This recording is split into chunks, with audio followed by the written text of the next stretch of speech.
Hey guys, so for this video I'll be discussing my top 15 K-pop songs so far this year. I stopped it or I capped it at um, very early July because there is a song that I think definitely deserves to be mentioned that was released in early July, which obviously I'll tell you guys once I get to that song. So I'll be going from 15 to number 1. I put some of these albums because some of some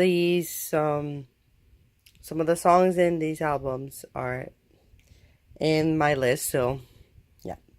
But yes, before I do start, I do want to mention two songs that definitely I wanted to, you know, they didn't make the list, but they were standouts for this year. The first one would be G Idol's La Ta Ta. I actually, I don't know, I feel like I'm kind of I'm fed up with like newer groups, or I've just been so disinterested in newer groups because I'm an older K-pop fan. And I actually avoided just knowing about anything about G Idol entirely. But I've gave the song a listen when it first came out and didn't do much for me, and then a month later I grew to appreciate it, and it seems like a lot of people like it because it has a lot of views, and a lot of my friends are just talking about the song or talked about the song. So La Tata is a decent song, but didn't get to make it into this list. And the song is not my favorite song this year, well, obviously, but I don't know, certain parts of the song I feel like don't need to be there. But overall, good debut. So far, I really haven't been impressed by a debut. So aside from them, and then And Flying's Hot Potato, it's a really cool track. I love their music. I think their albums are really fun to listen to. So I definitely recommend listening to that mini album as well because they put out some solid music, and I love the mixing of the new members' new vocals and the leaders rapping. So yeah, let's start. So number 15 is AOA's Bingle Bangle. Okay, so my thing with this song is probably AOA's weakest title track ever, but I'm really glad that it's actually doing pretty well. It's actually doing really well compared to their previous comebacks. And there's something about this song, and I mentioned it on Unagzor's list. This song is extremely addictive. The lyrics are nonsense. If you've seen the lyrics for it, and the English part is like ridiculous as well. Like it makes no sense. But something about this song is just so catchy, and it's not even structured to be too catchy either, but it's just extremely addictive. And if they just managed to make me be like bangle bangle bang bang like I randomly throughout my day, when I was in Japan, I would be like playing that song in my head, and I'm like, I don't love this song, why is it in my head? But yeah, that it made it to my list because I don't know, something about it, but I don't love the song too much compared to the other songs, but it definitely it's definitely one of the best songs released this year. And then another song that was released around that time, number 14, is Get It by Preston V. This is the subunit that they had this year. And I also mentioned it on Unagzor's channel. I feel like the 5 girls that are in that subunit, that needed to be the actual group. I feel like the other girls in Preston don't really do much for me. Well, unfortunately. I've been disappointed by them. I don't love their music that much. I wanted to because I absolutely loved their cover of, or, well, their rendition of After School's Bang, which is kind of Pledis's trainee anthem, I guess, because 17 has their own rendition of the song as well. And that song is pretty good as well. But again, like part of the song parts of the song just don't definitely do it for me, but it doesn't, they don't ruin the song. But I appreciate what they did with that track. Um, Unfortunately, it didn't do that well on the charts. It seems like almost everyone from IOI except for Chang'a seems to be fading away. But I recommend listening to it if you haven't. It's more of the girl crush concept, and definitely the best song they put out. Then number 13, which relates to this album, it is Twice's "What Is Love." It's not my favorite Twice song. It but it's not their worst song. Their worst song is Signal. But this song, I love the lyrics for it. It seems like something that, even though it's a very, most K-pop songs are pretty generic. Uh, and even the title is like, "What is love?" But I love the lyrics for it. It's just like them wondering what love is like, and I love the comparison with love in the films that the films that they were acting out, like from movies, and it's like different love themes. So I really enjoyed what they did with this comeback. I I I wasn't too impressed with their repackaged song or their summer album title track, because it's a repackage of this. Well, they're calling it a special album, but I wasn't too impressed with the song. It's not bad, but "What Is Love?" Love is a really, really, really catchy song. It has that signature Twice sound, and it's produced by JYP. And he did also produce Signal.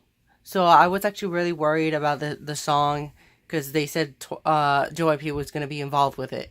And fortunately, it wasn't the same case. But I really enjoy the song. I listen to it every now and then. It's just that classic, catchy tune that Twice puts out every single time they come back. And yeah, so um, I'm really happy with that song. It's really catchy. Then the next song is Boa's One Shot, Two Shot. This is her mini album that she released earlier this year. That went unnoticed, unfortunately. But I like that it sounds different with what everyone's putting out. The production was really catchy. The music video was pretty silly, but not in a negative way. And yeah, just a catchy tune. Not really much to say. It's well produced. Boa is exceptional when it comes to dancing and singing, and it's just a typical Boa song. Um, I'm hoping she does make another comeback this year. It is rumored. And the album is not too bad. It's actually pretty good. And number 11 is actually a B-side for Taeyeon, for her album Something New. And the song is Circus.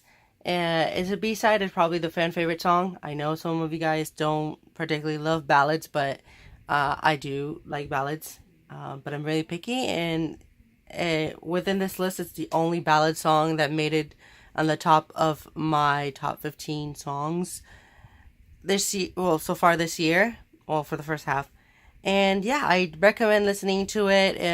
I love the lyrics for it. It really connects with Taeyeon's image and her, what's been going on with her like the past few years. And yeah, it's a really, really nice ballad. And I really enjoyed how it changes pace as well, but not entirely. Then number 10 is the song that I was mentioning that was released in early June, which is Apink's "I'm So Sick." This is probably Apink's most risky song ever. Well, at least, kind of ever, because they really stick with what they do in Korea and Japan as well. And yes, I'm really glad they changed it up. I never had too much of an issue with Apink's music being very similar, because that's their style and that's their concept. And I feel like when they took that risk with only was it Only One or Only You? For their third full length album, Pink Revolution, I think that's what it's called.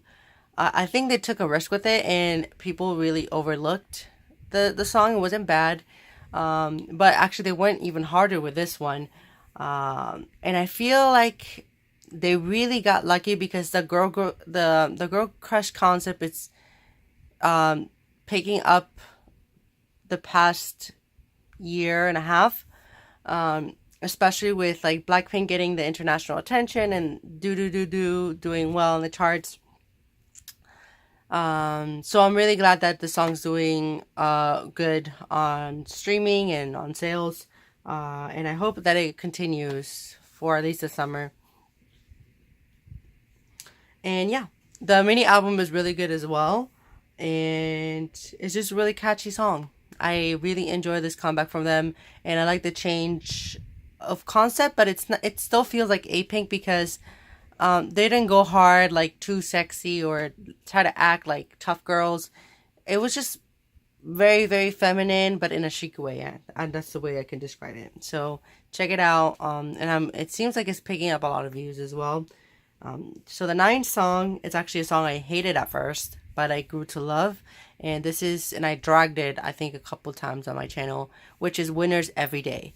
I absolutely hated that song when I first heard it. And I think I hated the autotune part so much, I didn't even listen to the song entirely the first time it came out. Because I was like, what is this autotune?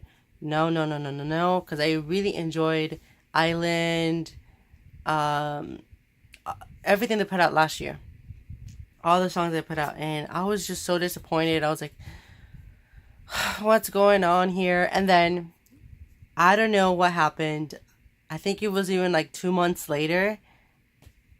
I was like, I need it. I think I started hearing it on some people's like monthly songs or something, and I just love it now. I love the song, and I'm glad I do. But yeah, definitely give it a few more listens, because I was one of those people that absolutely hated the song.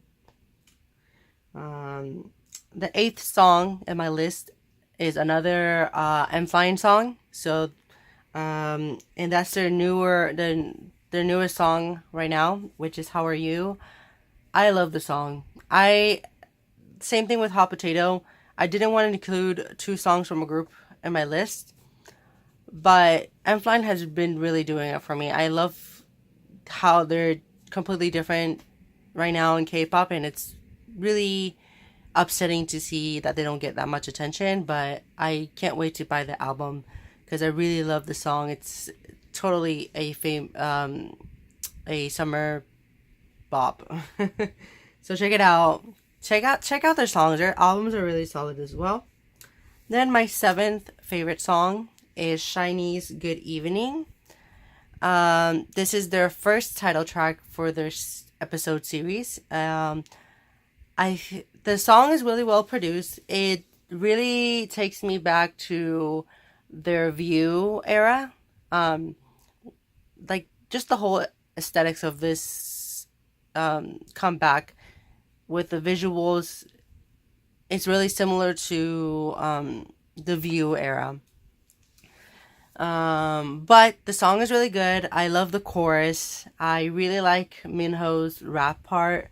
And yeah, but I actually have to listen to the albums a little bit more. And I'm gonna wait a little bit to get those albums because I want to see if SM's gonna give them a repack.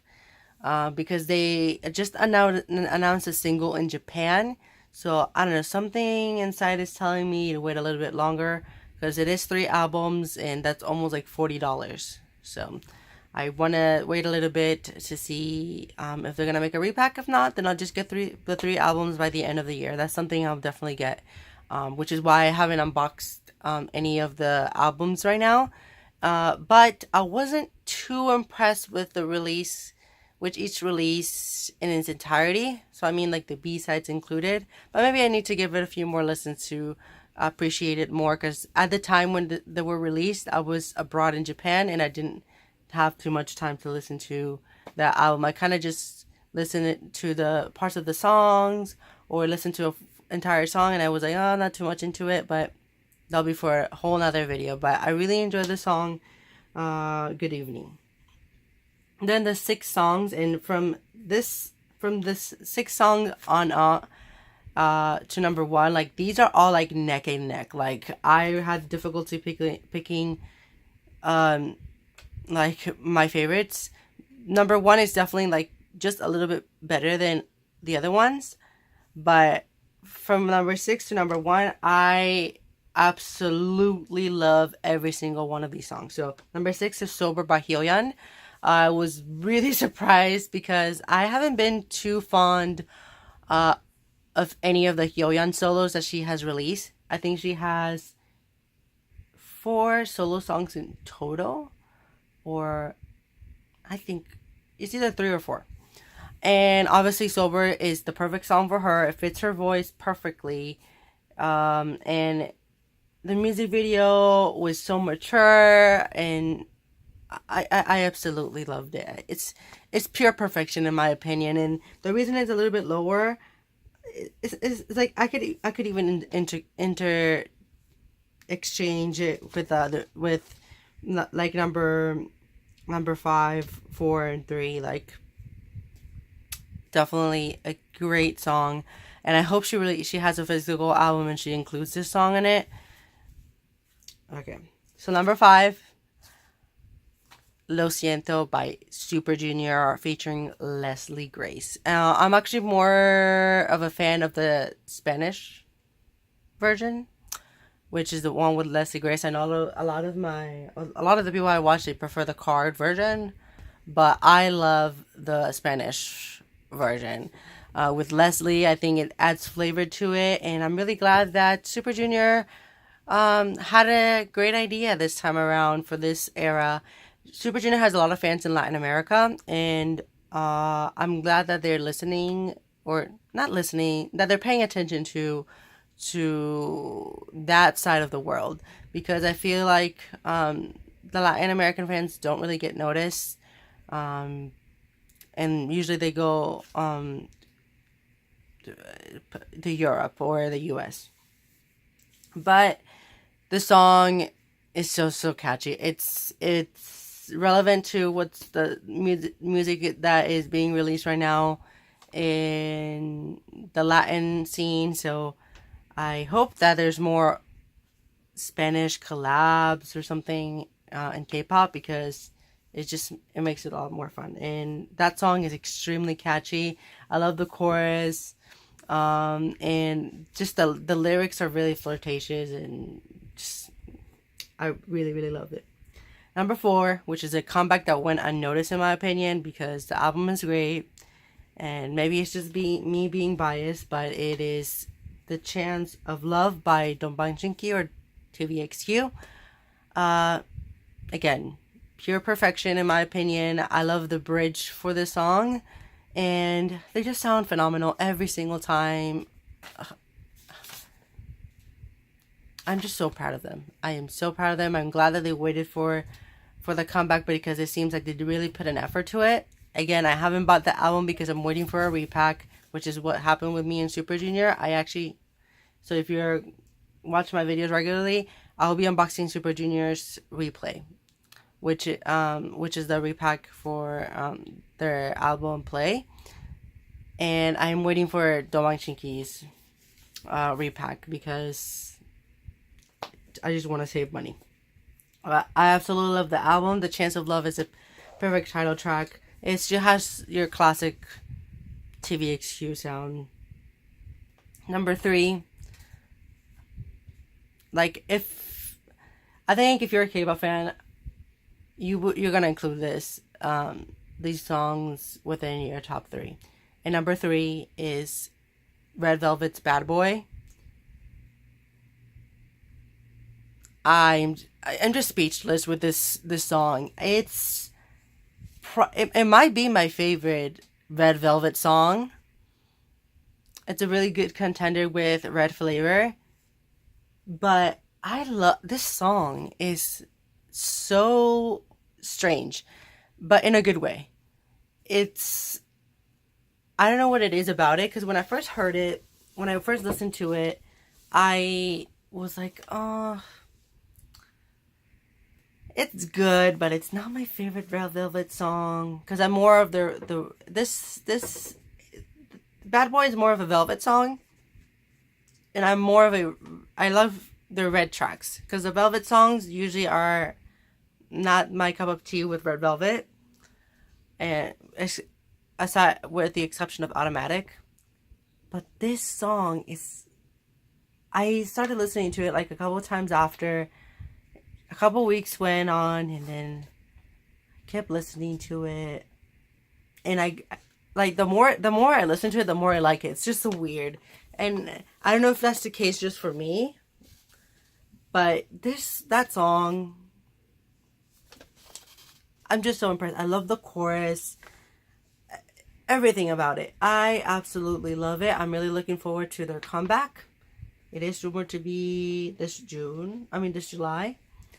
And I hope they bring it. I really hope they bring it. And I'm really glad that SM's giving or putting effort to Red Velvet and making them. Because right now, Red Velvet are the most solid K-pop group at the moment.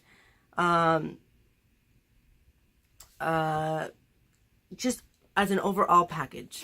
Even though I stand G-Friend a little bit more. And Blackpink could be up there, but they don't have that many releases. And Red Velvet's just killing it. They're just killing it. The album is great, and Bad Boy is just, I like it. The more I listen to it, the more I like it. It's just my top 3 songs.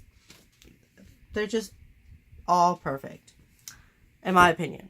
Number 2, so we already got Red Velvet out of the way. So it's either one of these two. And number 2 goes to Blackpink's Do Do Do Do Do. Or, yeah, that's like the strangest title track name you could put on a song. They should have like called it something else, like Getcha or something, but they just had to go with an awkward title. But doesn't take away from the song. They brought it with this song. They really brought it. I was enchanted by Blackpink since Playing with Fire, and they won me over with As If It's Your Last. So I was really looking forward to the future releases. And Do Do Do Do is a Blackpink song. That is a Blackpink song. I did an unboxing and a review for this album, so if you want to check it out, you can watch it. I uploaded that video like a week ago. And yeah, I'm just really proud with what they did. I'm really disappointed with the fact that they didn't get that many songs, but each song is quality, has quality to it. Obviously, you can tell that some of these songs it's been mentioned on interviews that a lot of these songs were recorded a long time ago. So they have a good batch of songs. I'm really looking forward to just having another album this year from them, because they really don't release that much music. And yeah, the rap part is the best part of this song. And Rosé sounds amazing. Nothing else to say. It's just like everyone has heard the song. If you're a K-pop fan, it's like my top 2 right now. And number 1, obviously, the album that I have in the center is G-Friend's Time for the Moonlight. And they did it once again. This will probably be my top song for the rest of the year. But it's neck and neck with Do Do Do Do. But something about G-Friend's vocals and their vibe. It's the music that I really like. It's extremely K-pop. Because Do Do Do appeals more to an international audience. And I got into K-pop 10 years ago. So I've seen how it's changed over time, and I've grown to accept it. But I love that G-Friend doesn't, and that's what another thing I love about Twice is that they don't follow too much of the trend of trying to appeal to a worldwide audience. I understand why a lot of companies want to do it. And G-Friend and Twice are not following that trend. And I absolutely love the title track for this time around with G-Friend. They never really disappointed me ever. They're my top girl group right now, of the new generation. My all-time is definitely, if you're familiar with my channel, are Girls' Generation, Kara, and Bright Eyed Girls. But G-Friend is definitely up there with they're just going off of my list. They're just absolutely amazing. I'm looking forward to the new song they're gonna release this summer. I don't know if they're gonna do another comeback this year. I think maybe, but if they don't, they'll be okay because we're getting another album. And they really haven't gotten any breaks as of late, but I don't know. But I'm really looking forward to the new album. They took a risk. They didn't use Youngbae and Iggy for their title track. They're not using them for the new song. So, and the song's doing well. So, and the best thing about this comeback is that it went up the charts. It just didn't like free fall, which is what happens with a lot of K-pop songs and a lot of songs in general, where they rank number one for like a week or two, and then they disappear. Like they start going to 60s, 70s on the charts, or sometimes just disappear completely. And that was not the case for this comeback, and I'm really glad that a lot of people picked up on it, and it went up every week, and it won a lot of music show wins, and I'm just extremely proud of them. I'm looking forward to the new song. I'm really curious of what it's gonna sound like, and yes, the song is just your. It still has your classic G-Friend feel, and yeah, they've been doing it for me since Me Gustas 2, and I'm glad that they exist in K-pop because it would be so boring, and like I'm just speechless. I don't even know how to describe how much I love G-Friend.